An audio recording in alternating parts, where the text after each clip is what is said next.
కేంద్ర ప్రభుత్వం ప్రవేశపెట్టిన బడ్జెట్ చారిత్రాత్మకమని బీజేపీ సిద్దిపేట జిల్లా ప్రభారి సంగప్ప జాన్వాడే అన్నారు. అగ్ర దేశాలతో పోటీ పడుతూ ఆర్థిక వ్యవస్థలో దేశాన్ని 4వ స్థానంలో నిలబెట్టిన ఘనత ప్రధాని నరేంద్ర మోదీకే దక్కుతోందని తెలిపారు.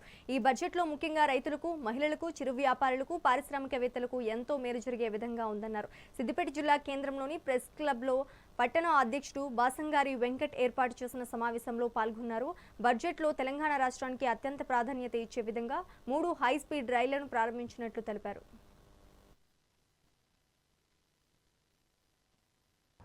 చాలా చారిత్రాత్మకమైనటువంటి బడ్జెట్ ఇది నారీ శక్తి బడ్జెట్, ఇది ఫ్యూచరిస్టిక్ బడ్జెట్ అని చెప్పి ప్రపంచ దేశాల ఆర్థికవేత్తలందరూ కూడా దీన్ని కొనియాడుతున్నారు. ఇప్పుడు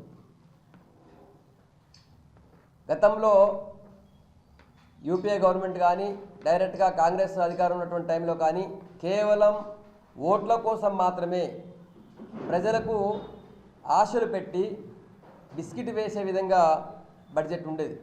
ఈరోజు నరేంద్ర మోడీ గారు భారతదేశానికి ప్రధానమంత్రి అయిన తర్వాత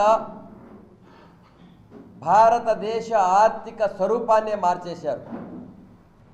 ప్రపంచంలో 5 ఫ్రజైల్ ఎకనామిక్ కంట్రీస్ అనేటోళ్ళు, అంటే ఆర్థికంగా కుంచుకుపోయిన దారుణమైనటువంటి స్థితిలో ఉండేటువంటి అతి పేద దేశాల లాంటి దేశాల జాబితాలో భారతదేశం ఉండేది.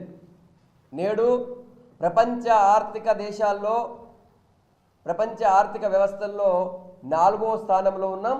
అతి త్వరలో 3వ స్థానానికి కూడా మనం పోబోతున్నాం. చాలా చారిత్రాత్మకమైనటువంటి బడ్జెట్ ఇది.